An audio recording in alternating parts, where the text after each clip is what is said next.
বিসমিল্লাহির রহমানির রহিম। আসসালামু আলাইকুম। আজ আমি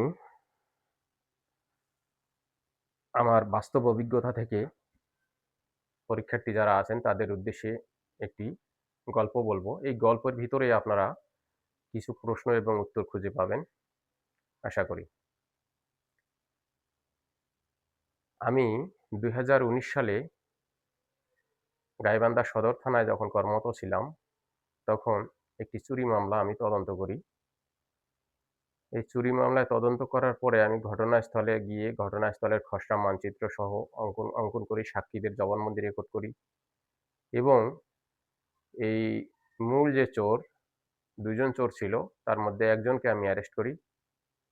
তার নিকট হতে বাদের লুণ্ঠিত স্বর্ণালঙ্কার উদ্ধার করা হয় এবং আসামি যে একজনকে গ্রেপ্তার করেছিলাম, তার ১৬৪ ধারা জবানবন্দি রেকর্ড করা হয়। এই মামলাটি পরবর্তীতে আমি ২ জনের নামে অভিযোগপত্র দাখিল করি, অর্থাৎ চার্জশিট দাখিল করি। গত ১২ তারিখ, মানে গতকাল আমার এই মামলায় সাক্ষী ছিল। আমি কুড়িগ্রাম জুডিশিয়াল ম্যাজিস্ট্রেট আদালত ৪র্থ সেখানে গিয়ে সাক্ষ্য প্রদান করি। সাক্ষ্য প্রদানে আসামি উপস্থিত ছিল না। কিন্তু তারপরেও আমার সাক্ষী গ্রহণ করেছেন ম্যাজিস্ট্রেট, কারণ মামলাটি অনেকদিন হয়ে গেছে। আর আসামি সময়ের আবেদন করেছিল, টাইম পিটিশন যেটা বলে। সাক্ষী আমি যে দিতে গেলাম, এক্ষেত্রে এই এতদিন আগের ঘটনা আমার স্মৃতিতে কিভাবে আসছে? এটা কি আপনাদের প্রশ্নে জাগে, যারা পরীক্ষার্থী আছেন? হ্যাঁ, যারা কনস্টেবল থেকে এএসআই পরীক্ষার্থী আছেন বা এএসআই থেকে এসআই পরীক্ষার্থী আছেন, তাদের এটা প্রশ্ন জাগতে পারে। কিন্তু যারা সাব ইন্সপেক্টর আছেন তারা তো জানেনই এই স্মৃতিতে আমার কিভাবে আসছে। আমি ১ম এ গিয়ে কোর্ট ইন্সপেক্টর যে অফিস কক্ষ আছে, ওখান থেকে আমি মামলার যে ডকেট, আমি যখন চার্জশিট দাখিল করেছিলাম, একটি মূল কপি সহ একটি দাখিল করেছিলাম, জুডিশিয়াল নথি, সেটা বিচার করতেছিলেন ম্যাজিস্ট্রেট। আর আরেকটা কপি আমি ফটোকপি ১ সেট সিডি সহ, সেটা পুলিশ ডকেট বলে, সেটা আমরা আমাদের অ্যা কোর্ট ইন্সপেক্টরের যেটা আলামতখানা, মালখানা, সেখানে সংরক্ষিত থাকে। সেই কোর্ট ইন্সপেক্টর স্যারের সংরক্ষিত ড অ অফিস থেকে আমি ফটোকপি যে সেটটা সিডি সহ, কেস ডায়েরি সহ, সেটি আমি সংগ্রহ করি। সেটি সংগ্রহ করার পরে আমার ওই মামলা সংক্রান্তে আমি কি কাজ করেছিলাম, কতটুক কাজ করেছি, সে বিষয়টি আমি ধারণা নেই। এই কার্যক্রমগুলা আমি ধারণা নেওয়ার পরে আমি আদালতে সাক্ষী দেওয়ার জন্য প্রস্তুত হই এবং আমার যখন সাক্ষী দেওয়ার জন্য ডাক পড়ে, আমি অফিসে বসা থাকি এবং সাক্ষী দেওয়ার জন্য, ওই মামলায় সাক্ষী দেওয়ার জন্য ডাক পড়ে, আমি ডকে উঠি। উঠার পরে আমি সাধারণতভাবেই যাহা বলিব, সত্য বই মিথ্যা বলিব না, এটা শপথ গ্রহণ করে আমি সাক্ষ্য প্রদান শুরু করি। আমি সাক্ষ্য প্রদানের শুরুতেই আমি পুরা বিষয়টা, আমি কতটুক কাজ করেছি, কি করেছি, এই বিষয়টি আমি তুলে ধরি এবং তদন্ত শেষে আসামিদের বিরুদ্ধে অভিযোগ প্রমাণিত হয়, অভিযোগপত্র নং এত তারিখ এত ধারা এত দাখিল করি, এই বিষয়টি আমি বলার পরে সাক্ষী আমার শেষ হয়। আসামি যেহেতু নাই, কোর্টে আসামি উপস্থিত ছিল না, সেহেতু আসামি পক্ষের আইনজীবী আমাকে জেরা করার মতো তার পরিবেশ ছিল না বা জেরা করেনি আমাকে। আসামি পক্ষের আইনজীবী আমাকে জেরা করতে পারত, কিন্তু জেরা করেনি। কারণ আসামি উপস্থিত ছিল না। হয়তোবা আমাকে এই মামলায় আবার কোনো একদিন সাক্ষী দিতে যাওয়া লাগতে পারে, শুধু জেরার জন্য। মামলাটি সম্ভবত সাজা হওয়ার কথা। এই মামলাটি মোটামুটিভাবে সাক্ষী, যারা জব্দ তালিকার সাক্ষী, যারা ঘটনার সাক্ষী, যারা সাক্ষী দিয়েছেন কয়েকজন, সবাই দেয়নি।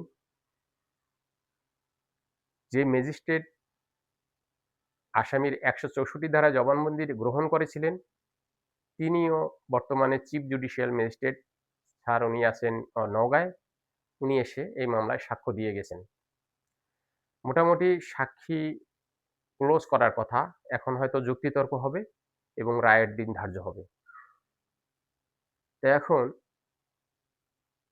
আমি ম্যাজিস্ট্রেট যে ডকেট, ওই ডকেটটা আমি ভালোভাবে পর্যবেক্ষণ করেছি। সাক্ষীগুলা মোটামুটি ভালো সাক্ষী দিয়েছেন। জেরাও ভালো হয়েছে। আমার সাক্ষীও দিয়েছি। লাস্ট যেহেতু আয়ু সাক্ষী আমি, আয়ু সাক্ষী দিয়েছি। মামলাটি সাজা হওয়ার সম্ভাবনা ৯০ থেকে ৯৫%।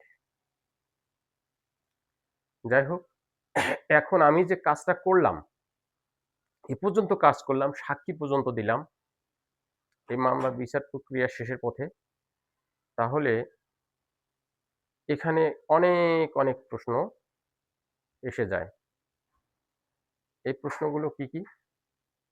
অ্যা যারা পরীক্ষার্থী আছেন, যারা কনস্টেবল থেকে এএসআই, এএসআই থেকে এসআই এবং সাব ইন্সপেক্টর থেকে ইন্সপেক্টর পরীক্ষার্থী যারা আছেন, তাদের উদ্দেশ্যে বলছি, এখানে আমার ১ম এই আমি তদন্ত শুরু করি,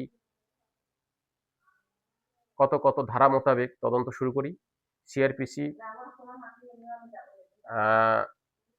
১৫৬, টিআরবি কত ২৫৮ মোতাবেক আমি তদন্ত শুরু করি। যাই হোক, পিআরবি ধারাটা একটু কনফিউজড আছে আমার কাছে। যাই হোক, এটা দেখা লাগবে হয়তোবা। ১৫৬ মোতাবেক আমি তদন্ত শুরু করি। তদন্ত কাজে গিয়ে আমি ঘটনাস্থল পরিদর্শন করি, ঘটনাস্থলের খসড়া মানচিত্র অঙ্কন করি। এটা পিআরবি মোতাবেক করি ১৭৩ খসড়া মানচিত্র অঙ্কন। তারপরে আলামত জব্দ করি ১০২ এর ৩, ১০৩ এর ২, ১০২-৩ সিআরপিসি, পিআরবি হচ্ছে ২৮০। এই মোতাবেক আমি আলামত জব্দ করি। তারপরে ১৬১ ধারা মোতাবেক আমি সাক্ষীর জবানবন্দি রেকর্ড করি। ১৬৪ ধারা মোতাবেক আমি আসামির ১৬৪ ধারায় জবানবন্দি রেকর্ডের ব্যবস্থা করি। ম্যাজিস্ট্রেট ১৬৪ ধারা মোতাবেক জবানবন্দি গ্রহণ করেন। আর কি কাজ করেছি আমি? কেস ডায়েরি, আমি এই মামলার যে তদন্ত করলাম, আমি কি কাজ করলাম সেটা সংক্ষিপ্ত আকারে কেস ডায়েরিতে লিপিবদ্ধ করেছি। যেটা আমার এই কেস ডায়েরিটা দেখে আমি আমার স্মৃতিতে নিয়ে এসেছি পুরাতন মামলা। এই case diary ১৭২, case diary CRPC ১৭২, ২৬৩-৬৪ সিডি যেটা বলে কেস ডায়েরি। এরপরে এই কেস ডায়েরি আদালতের গুরুত্ব, কেস ডায়েরির গুরুত্ব সম্পর্কে এখন ছোট্ট একটা পয়েন্ট। কেস ডায়েরির গুরুত্ব কি? কেস ডায়েরি কাহাকে বলে? কেস ডায়েরির গুরুত্ব কি? এই যে আমি সাক্ষী যে হিসাবে আমার মাথায় আসছে, স্মৃতিতে নিয়ে আসলাম আমি কোর্টে গিয়ে সাক্ষী দেওয়ার সময়। তাহলে এই সিডিটা যদি আমার লেখা না থাকতো, তাহলে আমি আমি এই কি কার্যক্রম করেছিলাম, এটা কিন্তু আমার এতদিন পরে মনে থাকার কথা ছিল না। আমি কিন্তু আ এই সিডি লেখার কারণেই, কেস ডায়েরি লেখার কারণেই আমার পুরো কার্যক্রমটা আমার মনে স্মৃতিতে চারণ হয়েছে। যাই হোক, আরেকটি সিডি লেখার গুরুত্ব হচ্ছে, কেস ডায়েরিতে যখন আসামি রিমান্ড চাওয়া হয়, এখানে কিন্তু আসামির আমি রিমান্ড নিয়েছিলাম ৭ দিনের। এই মামলায় আসামিকে ৭ দিনের রিমান্ড নেওয়ার পরে 164 করেছি। তাহলে রিমান্ডের প্রশ্নটাও কিন্তু এসে যায়। রিমান্ডটা হচ্ছে ১৬৭ ধারায় সিআরপিসি মোতাবেক যখন ২৪ ঘন্টার মধ্যে তদন্ত সমাপ্ত না হয়, আসামিকে জিজ্ঞাসাবাদ করার আরও প্রয়োজন মনে করে, তখন পুলিশ তদন্তকারী কর্মকর্তা অথবা পুলিশ অফিসার যিনি তদন্ত করেন, তিনি কিন্তু আসামির রিমান্ডের আবেদন করেন জিজ্ঞাসাবাদের জন্য। আরও অতিরিক্ত জিজ্ঞাসাবাদের জন্য রিমান্ডের আবেদন করেন। এক্ষেত্রে আমি রিমান্ডের আবেদন করেছিলাম ৭ দিনের। ম্যাজিস্ট্রেট জিজ্ঞাসাবাদের জন্য আমাকে আসামির ৪ দিনের রিমান্ড মঞ্জুর করেছেন। আমি ৪ দিন রিমান্ডে এনে আসামিকে জিজ্ঞাসাবাদ করেছি। জিজ্ঞাসাবাদ শেষে আসামিকে আমি কোর্টে সোপর্দ করেছিলাম। কোর্টে সোপর্দ করার পরে আসামি যে জবানবন্দি প্রদান করেছিলেন ১৬৪ ধারায়, সেটা কিন্তু ম্যাজিস্ট্রেট লিপিবদ্ধ করেছিলেন এই আসামির জবানবন্দি কিন্তু ১০০ সরি ১৬৪ ধারা মোতাবেক জবানবন্দি লিপিবদ্ধ করেছেন। তাহলে এখানে অ্যা এই কেস ডায়েরিটা আমি কেস ডায়েরির গুরুত্ব আমি সাক্ষী দিতে গেলাম, আমার স্মৃতিতে আসলো। আরেকটা গুরুত্ব হচ্ছে কেস ডায়েরি এই রিমান্ডের সময় কেস ডায়েরির প্রয়োজন হয়। ম্যাজিস্ট্রেট কেস ডায়েরি তলব করতে পারেন যে, আমি কেন কোন কারণে রিমান্ড চাইতেছি। সেক্ষেত্রে ম্যাজিস্ট্রেট কেস ডায়েরি তলব করতে পারেন। এক্ষেত্রে কেস ডায়েরির গুরুত্ব কিন্তু বেড়ে যায়।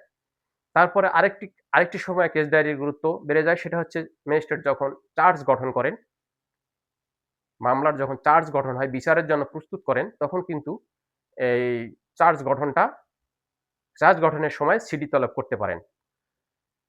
১৬১ ধারারও গুরুত্ব অনেক আছে।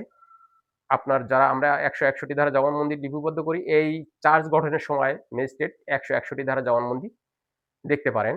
১৬১ ধারায় সাক্ষীরা কি বলেছিলেন? সেই সাক্ষীদের জবানবন্দি পর্যালোচনা করে তিনি চার্জ ফ্রেম করেন আসামিদের বিরুদ্ধে। আজকে এই যে আমি মামলার তদন্ত কাজটা সম্পূর্ণ করলাম, এখানে দেখেন আমি অভিযোগপত্র দাখিল করলাম, চার্জশিট যেটা বলে, সেটা কিন্তু সিআরপিসি ১৭৩ ধারা মোতাবেক চার্জশিট দাখিল করেছি। ১৭৩ ধারায় অভিযোগপত্র দাখিলের বিষয়ে বর্ণনা করা আছে। আর আমি কি করলাম এখানে আ আ একশো আ সিআর এ চার্জশিট দাখিল করলাম। এই যে আমি সাক্ষী দিতে গেলাম, এই মামলার বিচার পর্যায়ে যে আমি লাস্ট আয়ু সাক্ষী হিসাবে সাক্ষী দিলাম, এটা কত ধারায় দিলাম? এটা আমি ৫৪০ ধারা মোতাবেক সিআরপিসি ৫৪০ ধারা মোতাবেক জবানবন্দি ম্যাজিস্ট্রেটের নিকট দিয়েছি। এক্ষেত্রে অন্যান্য সাক্ষীরা একই ধারায় আসবে। আর হচ্ছে ম্যাজিস্ট্রেট যে আমলে নিলেন, আমার চার্জশিট দেওয়ার পরে এটা বিচারের জন্য আমলে নিলেন, সেটা কত ধারায় নিলেন? সেটা সম্ভবত ২০৪, যদিও আমার এটা কনফিউজড আছে। তারপরেও একটু দেখে নিবেন। যাই হোক, আজকে আমার যে কার্যক্রমটা শেষ পর্যন্ত, শুরু থেকে শেষ পর্যন্ত আমি কার্যক্রমটা পরিচালনা করেছিলাম। এই কার্যক্রমে আমি কি কাজ করেছি, এই ধরনের প্রশ্ন আসতে পারে। প্রশ্ন প্রশ্ন লিখে পুলিশের কার্যক্রম সম্পর্কে বর্ণনা করুন। এ ধরনের প্রশ্ন আসতে পারে আপনার। আপনি একটা মামলার তদন্ত সংক্রান্তে আপনি জেনে নিবেন তদন্তে কি কাজ করা হয়। যেমন হত্যা মামলা যদি আপনি তদন্ত করেন সেক্ষেত্রে আরো অনেক কাজ আছে। আ তারপরে যদি আপনি ডাকাতি মামলা তদন্ত করেন এক্ষেত্রেও আরো অনেক কাজ আছে। ডাকাতি, দস্যুতা, চুরি, ছিনতাই একেকটা মামলা একেক রকম ঘটনা, একেক রকম কাজ। একটার সঙ্গে আরেকটার কোনো মিল নাই। আপনি তদন্ত কাজে দেখবেন, একটার সঙ্গে আরেকটার কোনো মিল পাবেন না। কোনো ঘটনার সঙ্গে কোনো ঘটনার মিল পাবেন না। এই যে আমি এত বছর মামলা তদন্ত করেছি, আমি আজও পাইনি কোনো ঘটনার সঙ্গে কোনো ঘটনার মিল। একেকটা নতুন ধরনের ঘটনা সম্মুখে আসবে। ঠিক আছে? আজকে এ পর্যন্তই। আপনারা ভালো থাকবেন। আসসালামু আলাইকুম ওয়া রাহমাতুল্লাহি ওয়া বারাকাতুহু।